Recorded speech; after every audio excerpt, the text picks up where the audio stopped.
This outline question looks a little bit more involved than others. The question is a little bit longer, the choices are a little bit longer, but the process should be the same. They're going to ask for some specific kind of fact, some specific kind of sentence. Our job is just, no questions asked, give them what they want. So let's see what they want. The student wants to specify why historians believe Abele designed most of Duke's campus buildings. Okay. So the word that actually stands out to me here is why. It's one thing to just say that he designed them. It's the why that's important to me. So maybe there's even two things here that we have to think about. Number one, the most obvious, is the fact that Abele designed the buildings. But the second piece is why. Why do they think that? That's the key. So choice A, given that most of the buildings on Duke's campus feature architectural styles that Abele had studied in Europe, historians believe Abele is the one who designed them. Okay, so why do historians believe he designed them? Because most of the buildings feature styles that he had studied in Europe.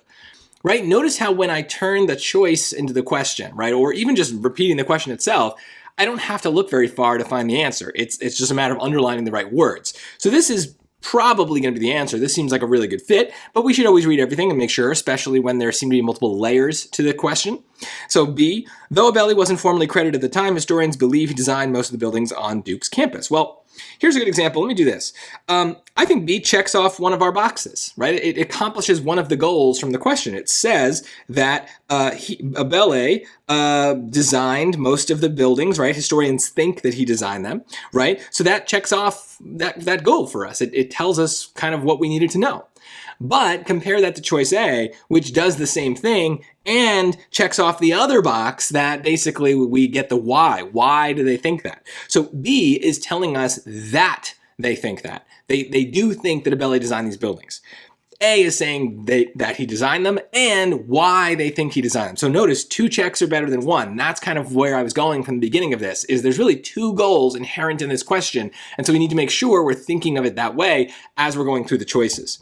C, most of Duke's campus buildings, which were designed by a firm Abele worked for, were designed in the Gregorian neo-Gothic architectural style. So again, it's telling us kind of that he maybe designed them, but it's not explaining why we think that. So maybe this gets one check, but it is not enough to compete with A. Choice D, Abele, an architect who studied Gregorian and neo-Gothic architecture in Europe, is believed to design most of the buildings on Duke's campus. Why is he believed to have designed most of the buildings on Duke's campus? Doesn't say, right? It doesn't say in that line. Now, maybe we can be like, okay, the campus has lots of Gregorian and neo-Gothic stuff, right? So it probably says that here.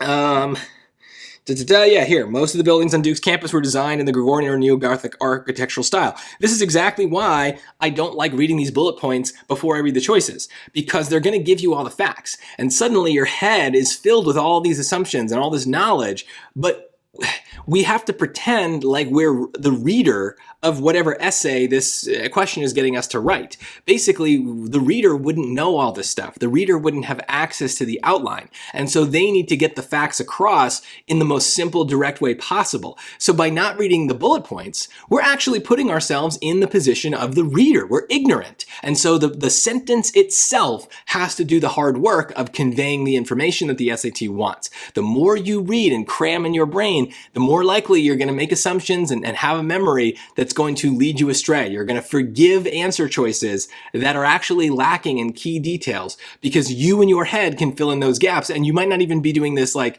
in a way that you're aware. You might be doing it subconsciously, but it's still happening where your brain is filling in those gaps and you're bringing more information to a choice that it is actually lacking in that information. So just as a reminder, please just focus on the question, try to see what the choices are doing in relation to that question. You really should not need to go to these bullet points. They're there to distract you and mislead you. So stick to the question, the choices, and you should be able to get most of these outline questions correct.